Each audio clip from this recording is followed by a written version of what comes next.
Welcome to our discussion on inequalities. Now, the main thing to remember about inequalities is basically everything you can do to solve a regular equation, you can do to solve an inequality. The only thing really that's different between an inequality and an equation is whenever you multiply or divide both sides of an inequality by a negative number, you have to remember to switch the direction of the inequality. That is the only thing that is different. You can add, you can subtract, you can multiply and divide by positive numbers.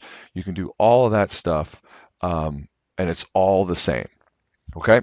So this comparison property, it's basically just telling you what an inequality is, right? Either when you're comparing things, either two things are the same or they're different. And if they're different, we say one thing is either smaller than it or the other, right? So some of this is going to be vocabulary. You have to realize that when we have this symbol here, this means less than.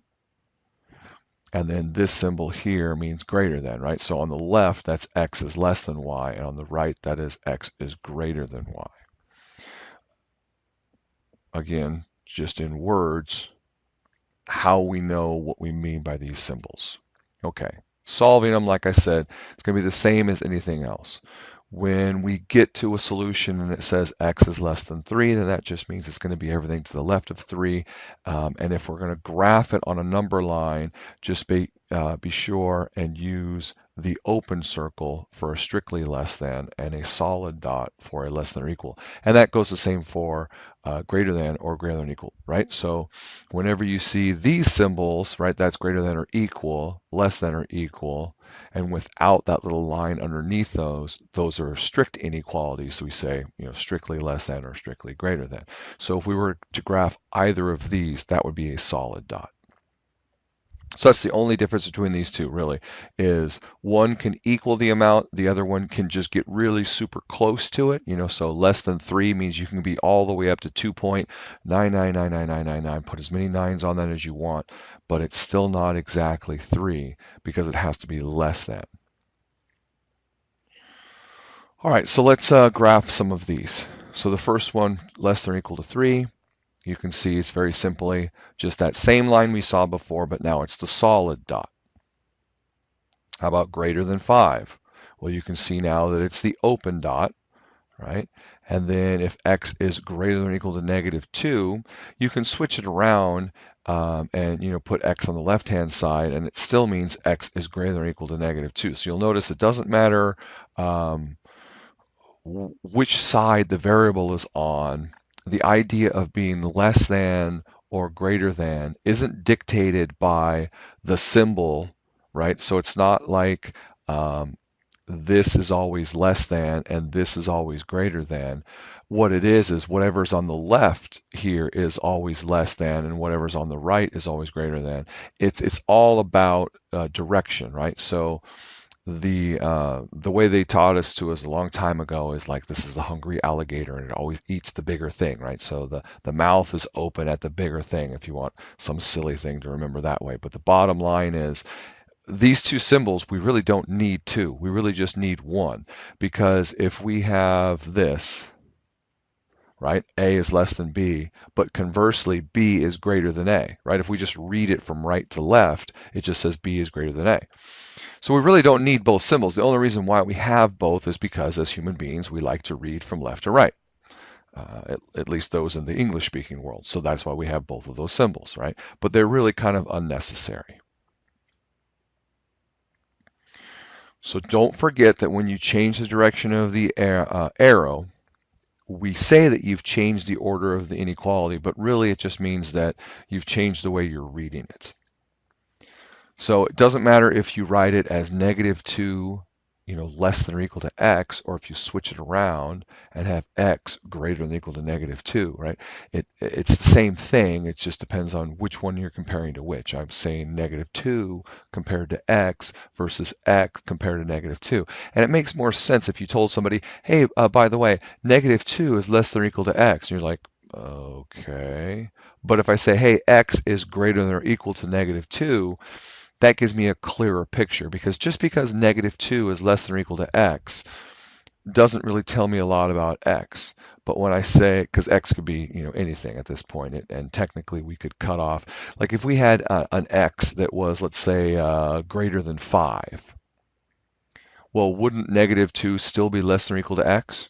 Yeah, so that'd still be a true statement, but it still doesn't tell me the true properties of x.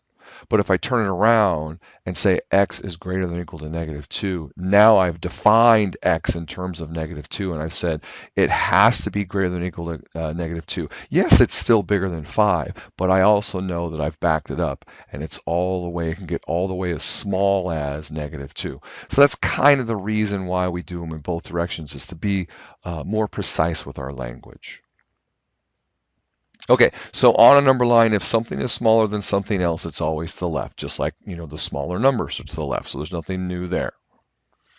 And if you add 2 to both numbers, the results are still going to be in the same position, meaning if x is to the left of y, i.e. smaller, and you add 2 to both of them, those two resulting things, x plus 2 and x plus y, are still going to be set up such that the smaller one is to the left, right? X plus 2 is still going to be the left of y. And this works as long as the thing you're adding is a positive number. Right? So anytime you add a positive amount to two things, it doesn't change their relationships, right? If one thing is smaller than something else and I add the same amount to both of those two things, the one thing that was smaller is still going to be smaller.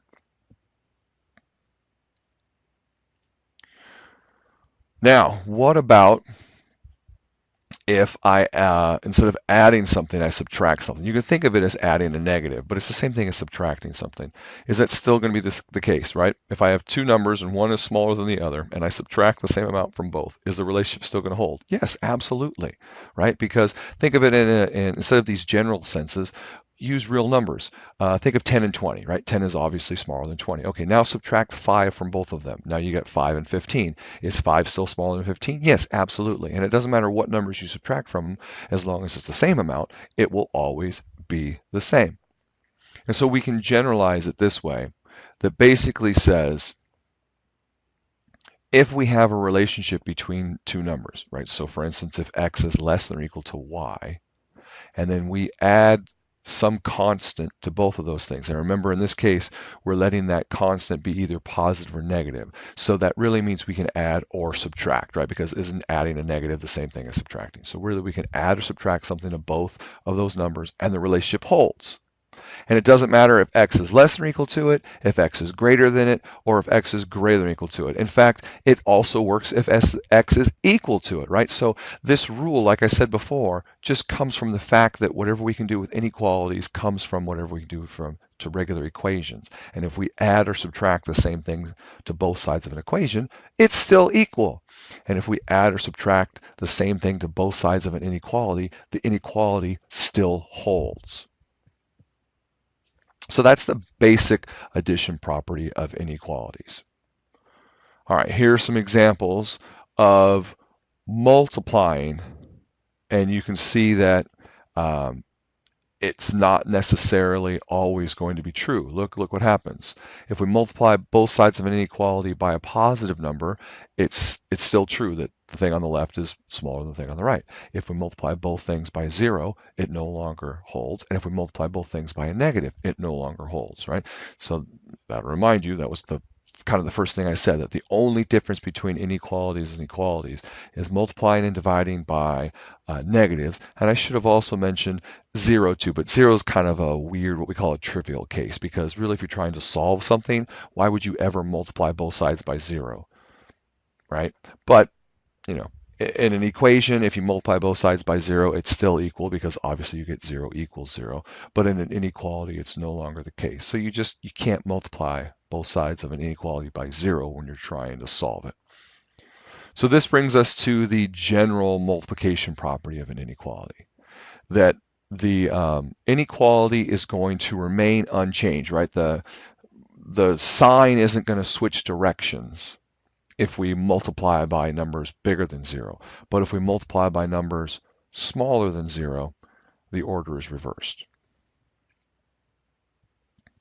All right, so solving a linear inequality requires all basically the same steps as solving an equation, a regular equation. The only difference is we have to worry about that multiplying and dividing by negatives. So here are kind of the basic things that we can do in summary, right? We can add the same number to both sides. We can subtract the same number from both sides. We can multiply both sides by a positive. We can divide both sides by a positive, and nothing changes. If we multiply both sides by a negative, the inequality changes directions. If we divide both sides by a negative, the inequality changes directions. And obviously, if we interchange the x and the y, meaning switch places with them, in essence, the inequality has changed directions, because if you start off with something as simple as, x plus 3 is less than y, and then you trade places with them, right? Let's just swap places with them. All of a sudden, I've got y plus 3 is less than x. Well, haven't I kind of see how now x is bigger than y, and over here x was smaller than y? So, obviously that's not something you normally would want to do if you're trying to solve something. So that interchange rule is kind of silly, because we don't normally interchange variables, and we especially don't do it if we're trying to solve an equation or an inequality. Let's look at some examples. Simple one. Obviously, that one's already solved. So it doesn't matter, how you think of it, but to make it really solved, instead of knowing what negative x is, you want to know what positive x is. So you would multiply both sides by -1 and remember to flip the direction, and now see that x is less than or equal to 2, and that's how we would graph it. Remember, with a solid dot, because we have the less than or equal to part.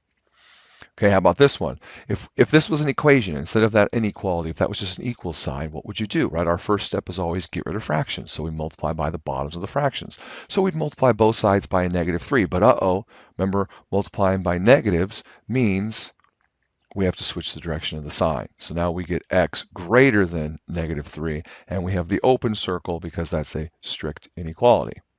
Okay, how about the last one? Well, again, if this was a regular equation, the first thing you would do, you'd isolate your variable, right? You'd get rid of fractions, but there aren't any fractions, right? You get rid of grouping objects, there aren't any grouping objects, so then you combine like terms, there's none of those to do. So then you would isolate your variable, so you get all your x's on one side, and there's nothing else to move except for the 1, 5x that's in there. And then you would get rid of the 3, right? You'd move that over to the other side by adding it to both sides. That's the first thing you do there. Then you'd have 5x is greater than or equal to 10. And then now the last thing you do is you would simplify it, i.e. divide by the coefficient in front of it. So we're going to divide by 5. Is 5 a negative number? No, so we don't have to change the direction of anything. And our result is just x is greater than or equal to 2. That's it, guys.